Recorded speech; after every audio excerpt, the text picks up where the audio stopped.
चंदनपुर की प्राकृतिक सुंदरता देखते ही बनती थी। यह गांव नदी के किनारे पर था। नदी के किनारे की रेतीली जमीन में तरबूज, खरबूजा, टमाटर, खीरा, ककड़ी, लौकी की सब्जी होती थी। उसी में रेतीली खेती का कुछ हिस्सा मोहन का भी था। बड़ी मशक्कत से खेती करता, फिर उन्हें तांगे में भरकर शहर में बेचने जाता था। उसकी पत्नी का नाम लड़ैती था। वह बहुत ही झगड़ालू थी। जैसे ही सवेरा होता था वह झगड़ा शुरू कर देती। आज घर में कुछ भी खाने को नहीं है, कुछ करते धरते क्यों नहीं हो? दिन भर हार तोड़ मेहनत करता हूँ, तब भी तुम कहती हो कि कुछ करता नहीं। जब इस खेती से कुछ नहीं होता तो शहर में मजदूरी करने क्यों नहीं चले जाते? क्यों जाऊँ? मैं तो अपने गांव में ही रहूंगा, यहाँ से कहीं नहीं जाऊंगा। मुझे नहीं अच्छा लगता शहर में। हे भगवान, ये कैसा अजीब आदमी मेरे पल्ले पड़ गया जो मेरी कोई बात ही नहीं सुनता। हे भगवान, अब तो तू मुझे उठा ही ले बस। हाँ, मेरा तो जीवन ही बेकार हो गया जो तुम जैसी लड़ाकू पत्नी मुझे मिली। हाय हाय, इसकी देखो, अपने आप तो निकम्मा कुछ करता नहीं और मुझको लड़ाकू बताता है। हाय राम, मैं तो दुखी हो गई हूँ इससे। मेरे तो हाथ पैर ठंडे होने लगे। अब मैं कुछ भी खाना पीना नहीं बना सकती। अरे लक्ष्मिया, तू ही कुछ जाकर बना ले। मुझे मालूम हो गया आज मुझे खाने को कुछ नहीं मिलेगा, इसीलिए सवेरे सवेरे ही तुमने लड़ाई शुरू कर दी है। मोहन वहां से दुखी मन से चला गया। उसने मदद के लिए अपने बच्चों को भी साथ लिया और नदी के किनारे जाकर सब्जी तोड़ने लगा। फिर बच्चों को उसने घर भेज दिया और अपनी सब्जी तांगे पर भरकर शहर में बेचने चला गया। जब वह सब्जी मंडी में जा रहा था तो रास्ते में उसने एक जगह लॉटरी के टिकट बिकते हुए देखे। लॉटरी वाला बड़े जोर जोर से चिल्ला रहा था। लॉटरी के टिकट ले लो, ये आपकी किस्मत के द्वार खोल देगी। एक बार आजमा कर देख लो, क्या पता आपकी किस्मत चमक जाए। किस्मत आजमा लो, एक बार टिकट खरीद कर देख लो। पता नहीं मोहन के मन में क्या आया कि वह तांगे से उतरकर लॉटरी वाले के पास पहुंचा और अपने कई दिनों के जोड़े हुए रुपयों में से 500 रुपए निकाले। भाई, मुझे एक लॉटरी का टिकट दे दो। टिकट लेकर उसने अपनी जेब में रखा और सब्जी मंडी के लिए चल दिया।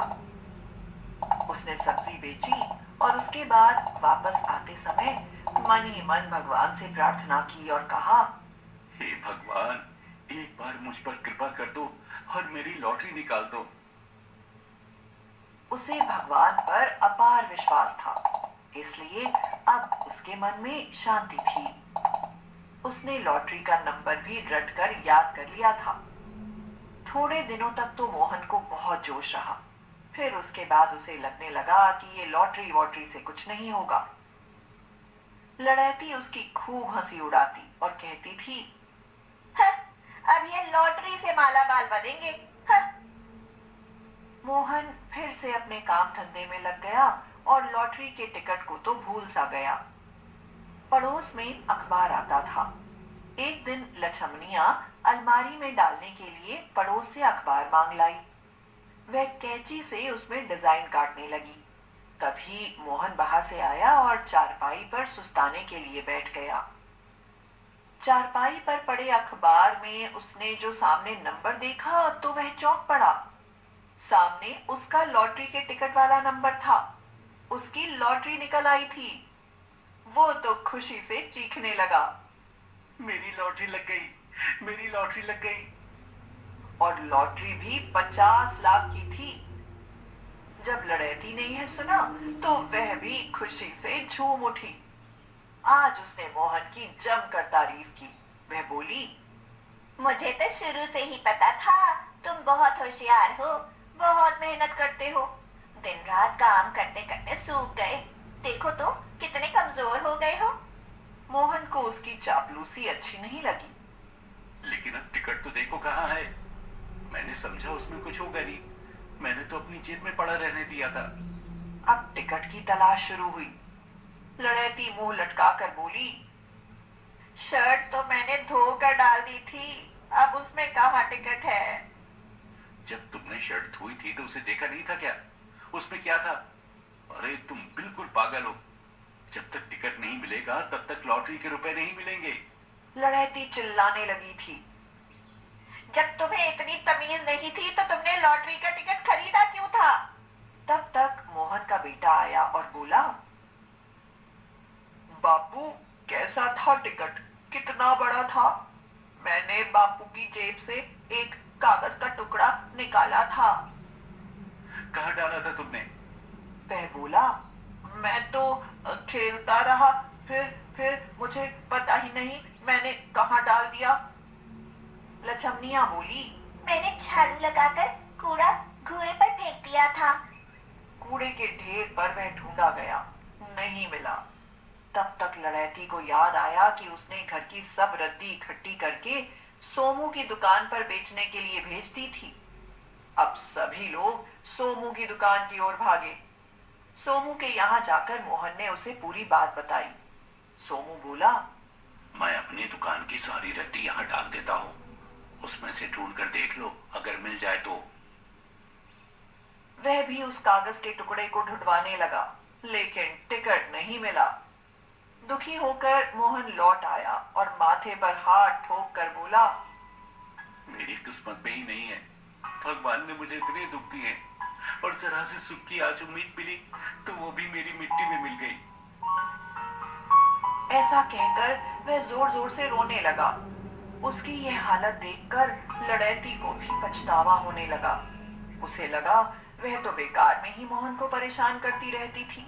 उसी का दंड भगवान ने आज उसे दिया है कि 50 लाख रुपए हाथ में आते आते रह गए। खाना बन गया था पर वह किसी ने भी नहीं खाया। सब लोग उदासी में ऐसे ही बैठे रहे। उधर से एक गाय निकली। जाओ, खाना रखा है, वो गाय को खिला दो, मैं तो आज नहीं खाऊंगा। लड़ैती ने चुपचाप रोटियां ले जाकर बाहर डाल दी। गाय ने रोटियां खाईं, फिर अपने सींग खुजलाने के लिए वहीं कूड़े के ढेर को खोदने लगी। अरे जा गोपू, गाय को भगा दे, वो पूरे घर को खोद रही है। पर उसका तो कहीं अता पता नहीं था और वो खेलने निकल गया था। कब वक्त 1 मिनट को भी घर में नहीं बैठता है। कहते हुए मोहन डंडा लेकर गाय को भगाने लगा। गाय तो भाग गई, लेकिन जो वह कूड़ा खोद गई थी उसमें ऊपर ही पड़ा हुआ वह टिकट चमक रहा था। सूखे कूड़े पर 2-3 दिन तक और कूड़ा पड़ता रहा, इसलिए वह अंदर दब गया था। टिकट वैसा ही बना हुआ था, बस थोड़ी सी उस पर धूल चढ़ी हुई थी। मोहन ने टिकट उठाया और धूल को झाड़ा। टिकट वैसे ही चमकने लगा।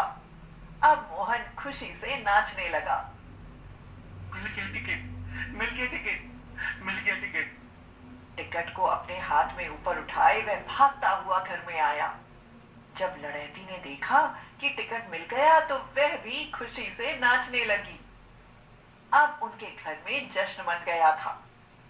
मोहन आसमान की तरफ हाथ जोड़कर बोला, धन्य हो प्रभु, धन्य हो, आपकी लीला अपरंपार है, आपने इकट्ठा फल दे दिया। पूरे गांव में मोहन की लॉटरी की धूम मच गई। मोहन को लॉटरी के रुपए भी मिल गए। अब मोहन एक अमीर आदमी बन गया था। लड़ैती अब उससे पहले जैसे नहीं लड़ती थी। वह उससे डरती है क्योंकि अब सब रुपए मोहनलाल के नाम हैं। बच्चे उसकी बहुत इज्जत करते हैं। उसको सवेरे तड़के ही नाश्ता मिलता है और उसके यहाँ नौकर काम करते हैं। उसने अपना बिजनेस भी कर लिया है। नमस्ते sir, my self Gauri Kumar.